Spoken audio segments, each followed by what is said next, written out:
नमस्कार दोस्तों, आप सभी का अद्भुत सागर चैनल पर स्वागत है। आशा करते हैं कि आज की प्रस्तुति आप सभी को पसंद आएगी। या देवी सर्वभूतेषु मां चंद्रघंटा रूपेण संस्थिता। नमस्तस्य नमस्तस्य नमस्तस्य नमो नमः। ओम दुम दुर्गाय नमः। 31 मार्च 2025 आज है सोमवार का दिन और वैसे तो आज नवरात्रि का दूसरा दिन है, लेकिन आज तृतीया तिथि क्षय होने की वजह से मां दुर्गा के दूसरे और तीसरे स्वरूप माता ब्रह्मचारिणी और माता चंद्रघंटा की पूजा आज ही के दिन हमें करना है। 31 मार्च को दो देवियों की आराधना होगी, चंद्रघंटा माता और माता ब्रह्मचारिणी की। तो माता ब्रह्मचारिणी की पूजा विधि की जो वीडियो है वह चैनल पर अपलोड हो चुकी है।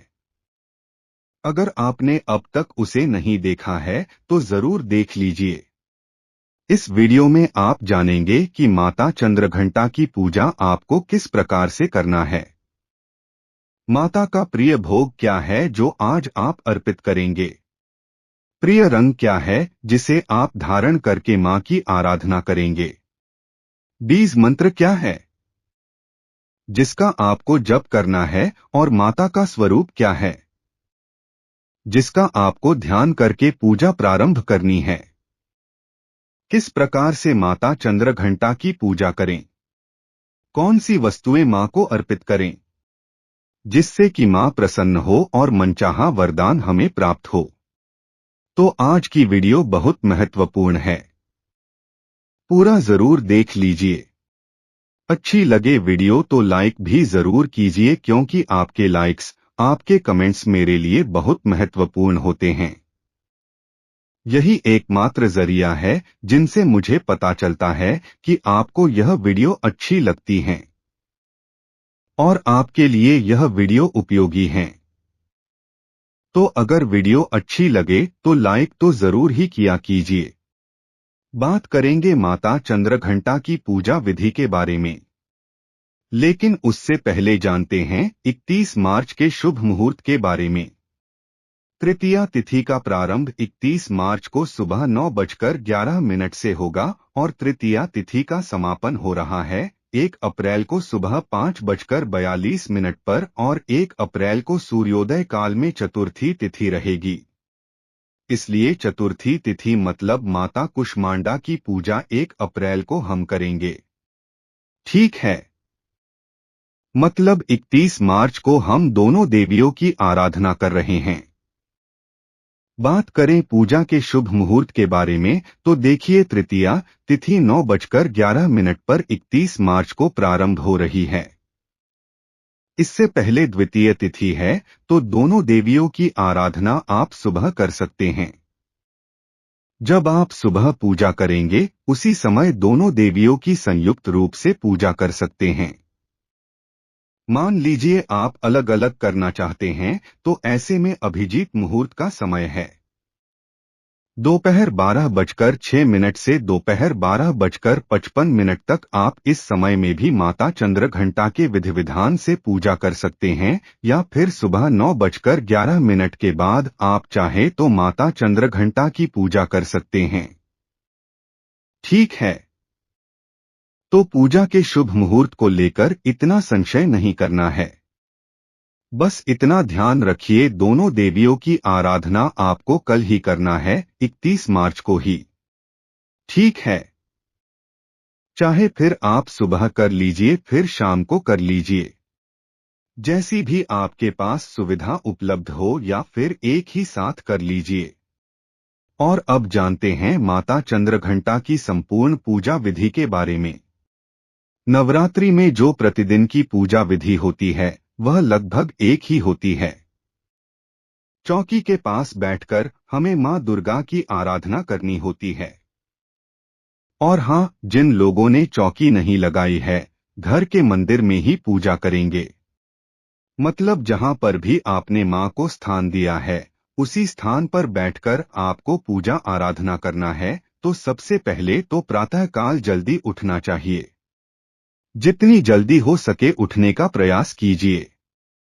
वैसे तो ब्रह्मा मुहूर्त में उठना चाहिए, लेकिन अगर आप ब्रह्मा मुहूर्त में नहीं उठ पाते हैं तो ऐसे में सुबह सूर्योदय से पहले जरूर उठ जाइए और स्नान इत्यादि करने के बाद साफ स्वच्छ वस्त्र धारण कर लीजिए और नवरात्रि के तीसरे दिन मां चंद्रघंटा के प्रिय रंग के वस्त्र धारण करने चाहिए। जैसे कि मां चंद्रघंटा का प्रिय रंग है भूरा या फिर सुनहरा रंग, या चाहे तो आप सफेद चमकीले रंग के वस्त्र भी धारण कर सकते हैं। मतलब देखिए यह मां के प्रिय रंग है। बाकी यह जरूरी नहीं है कि आप इसी रंग के वस्त्र धारण करें। आप किसी दूसरे रंग के वस्त्र धारण करके भी पूजा आराधना कर सकते हैं। तो नित्य क्रिया से निवृत्त होकर स्नान कर लीजिए। स्नान करने के बाद साफ स्वच्छ वस्त्र धारण करके भगवान सूर्य देव को जल अर्पित कीजिए। उसके बाद अपने घर के मंदिर में या फिर जहां पर भी आपने मां की चौकी लगाई है वहां पर आ जाइए। शुद्ध आसन डालकर आपको वहां बैठ जाना है और इसके बाद जल के छींटे देकर शुद्धिकरण कर लीजिए। जहां पर आप बैठे हैं स्थान को पवित्र कर लीजिए। जो भी आपने पूजा की सामग्री वहां रखी है उन सभी सामग्री पर गंगाजल या शुद्ध जल के छींटे देकर और सभी सामग्री को स्थान को पवित्र कर लीजिए। स्वयं के ऊपर भी जल का छिड़काव कर लीजिए और जहां पर आपने आसन बिछा रखा है आसन के नीचे थोड़ा सा जल डालकर अपनी 2 उंगलियों से जल लेकर मस्तक पर 2 बार तिलक कर लीजिए। इसके बाद मां के समक्ष एक शुद्ध घी का या तिल तेल का दीप प्रज्वलित कर लीजिए। अब आपकी पूजा प्रारंभ हो जाती है। इसके बाद आप आसन पर से तब तक नहीं उठ सकते हैं जब तक कि आपकी पूजा पूर्ण नहीं हो जाती है। इसलिए ध्यान रखिए कि जब आप पूजा पर बैठते हैं तो इससे पहले जितनी भी पूजा की सामग्री होती है पुष्प फल इत्यादि सभी चीजें चौकी के पास या मंदिर के पास जहां पर भी आप पूजा कर रहे हैं एकत्र करके एक ही बार रख लीजिए। फिर आप आसन पर बैठिए। ऐसा ना हो कि आसन पर बैठने के बाद आप एक एक चीज उठकर जाकर लाते हैं। इससे आपकी पूजा खंडित मानी जाती है। और दीपक प्रज्वलित करने के बाद सबसे पहले गणपति की पूजा कर लीजिए। पंचोपचार विधि से धूप दीप अक्षत पुष्प इत्यादि ये सभी चीजें भगवान गणेश को अर्पित कीजिए। कलश पर भी जल के छींटे देकर और पुष्प इत्यादि अर्पित कर दीजिए। लेकिन ध्यान रखिए कलश को स्पर्श नहीं करना है। कलश को हिलाना नहीं है। तो ध्यान से कलश की पूजा कीजिए। बिल्कुल बिना स्पर्श किए कलश को वहीं पर आपको धूप दीप इत्यादि अर्पित कर देना है। पुष्प चढ़ा देना है। अक्षत अर्पित कर देना है। मतलब पंचोपचार विधि से भगवान गणेश कलश देवता षोडश मातृका और नवग्रह मंडल अगर आपने बनाए हैं तो इन सब की पूजा कर लीजिए। उसके बाद भगवती जगदम्बा की आराधना करेंगे आप। तो आज नवरात्रि का तीसरा दिन है तो मां चंद्रघंटा की पूजा करनी है। तो मां दुर्गा की फोटो या चित्र जो आपके पास है उसी में आपको मां चंद्रघंटा का ध्यान करना है। तो मां चंद्रघंटा का ध्यान करने के लिए अपने दाहिने हाथ में थोड़ा सा अक्षत ले लीजिए पुष्प ले लीजिए और मां का ध्यान कीजिए। अब मां का स्वरूप क्या है जिसका आपको पूजा के समय ध्यान करना है? देखिए देवी चंद्रघंटा के मस्तक पर अर्ध चंद्रमा विराजमान है, इसलिए इनका नाम चंद्रघंटा पड़ा। इनके शरीर का रंग स्वर्ण के समान चमकीला और वाहन सिंह है। इस देवी के 10 हाथ माने गए हैं और यह कमल धनुष बाण खड़ग कमंडल तलवार त्रिशूल और गदा आदि जैसे अस्त्र और शस्त्र से सुसज्जित हैं। इनके कंठ में श्वेत पुष्प की माला और शीर्ष पर रत्नजित मुकुट विराजमान है। माता चंद्रघंटा युद्ध की मुद्रा में विराजमान रहती हैं और मां चंद्रघंटा हमेशा आसुरी शक्तियों के विनाश के लिए तत्पर रहती हैं। इसलिए इनकी आराधना करने वाले को भी अपूर्व शक्ति का अनुभव होता है और मां चंद्रघंटा की पूजा करने से परम कल्याण की प्राप्ति होती है, परम शांति की प्राप्ति होती है। ऐसा माना जाता है कि इनके वंदन करने से मन को परम सूक्ष्म ध्वनि सुनाई देती है, जो मन को बहुत शांति प्रदान करती है। तो अपने हाथ में अक्षत और पुष्प लेकर इसी स्वरूप का आपको ध्यान करना है। और मां का ध्यान मंत्र क्या है? या देवी सर्वभूतेषु मां चंद्रघंटा रूपेण संस्थिता नमस्तस्य नमस्तस्य नमस्तस्य नमो नमः मां का बीज मंत्र है ऐ श्री शक्तये नमः। तो इन दोनों में से किसी भी मंत्र के द्वारा आप मां चंद्रघंटा का ध्यान कर सकते हैं और इसके बाद जो आपके हाथ में अक्षत और पुष्प है वह मां के चरणों में अर्पित कर दीजिए। अब विधि विधान से आप मां दुर्गा के तीसरे स्वरूप मां चंद्रघंटा की पूजा आराधना करेंगे तो जो भी सामग्री आपके पास उपलब्ध है जैसे कि पुष्प, धूप, दीप, नैवेद्य इत्यादि सभी सामग्री एक एक करके मां दुर्गा को आप अर्पित करेंगे। मां चंद्रघंटा का प्रिय भोग है खीर का भोग। तो आप खीर किसी भी चीज की बना सकते हैं। जैसे कि अगर आप व्रत में हैं तो मखाने की खीर बना सकते हैं, चाहे तो साबूदाने की खीर बना सकते हैं, या फिर आप चाहे तो चावल की खीर भी बना सकते हैं। लेकिन जो भक्त व्रत कर रहे हैं बस वह चावल की खीर ग्रहण नहीं कर सकते हैं, इस बात का ध्यान रखिए। बाकी परिवार के सभी सदस्य अगर आप चावल की खीर बनाते हैं तो इसमें से ग्रहण कर सकते हैं, और साबूदाने की खीर या मखाने की खीर आप बनाते हैं तो व्रत में भी खाया जा सकता है। और इसके अलावा आप चाहे तो दूध और केसर भी अर्पित कर सकते हैं।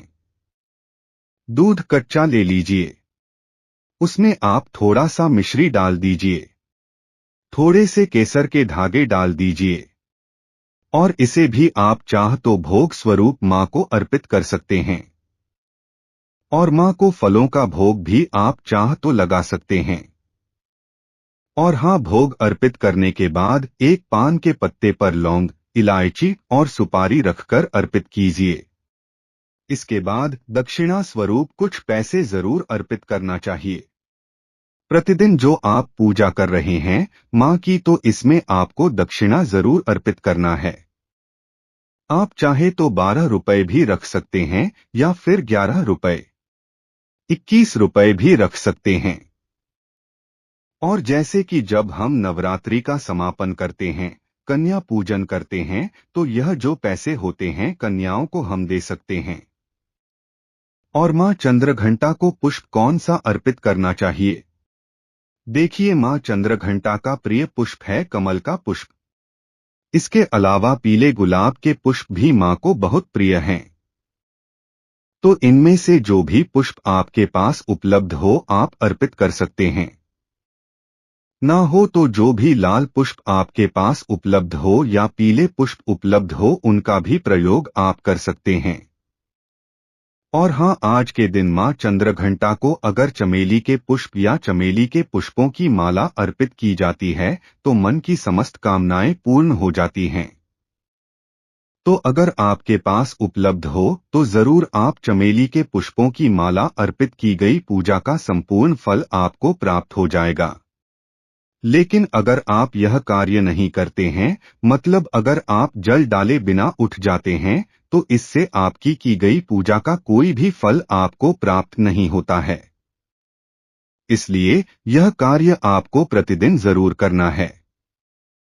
और मान लीजिए कि आप पाठ नहीं कर पाते हैं, समय के कीजिए और मां चंद्रघंटा का ध्यान और पूजन करने के बाद आप वहीं बैठकर जो भी मंत्र जप प्रतिदिन आप करते हैं, चाहे सप्तशती का पाठ करते हो या कोई भी विशेष मंत्र आप जप रहे हैं, तो इसके बाद आप मंत्र जप कर सकते हैं। और हाँ, सबसे पहले कोशिश करना चाहिए कि मां चंद्रघंटा के मंत्रों का कम से कम 11 बार या 21 बार जप कर लीजिए। उसके बाद आप जो भी मंत्र जप रहे हैं जप सकते हैं और पूजा पूर्ण करने के बाद आप लौंग और कपूर से मां की आरती जरूर कीजिए। आप चाहे तो शुद्ध घी के दीपक से भी आरती कर सकते हैं। तो पूजा जब आपकी पूर्ण हो जाती है तब एक और कार्य आपको करना है। थोड़ा सा जल आपको अपने आसन के नीचे डालना है। 2 उंगलियों से उठाकर उसे फिर से अपने मस्तक पर 2 बार लगा लेना है। अपने नेत्रों पर लगा लेना है। इससे आपकी अभाव की वजह से या किसी भी वजह से तो इस चैनल पर आपको प्रतिदिन दुर्गा सप्तशती के पाठ की वीडियो मिल जाती है। सुबह ही चैनल पर वीडियो आ जाती है। आप लोग पूरे दिन में उसे कभी भी सुन सकते हैं। चलते फिरते उठते बैठते काम करते हुए भी उसे सुन सकते हैं। सुनने के लिए कोई भी विशेष नियम नहीं होता है, लेकिन श्रद्धा भाव से सुन लेने मात्र से ही मन की समस्त कामनाएं भी पूर्ण होती हैं और मां दुर्गा की विशेष कृपा के पात्र आप बन जाते हैं।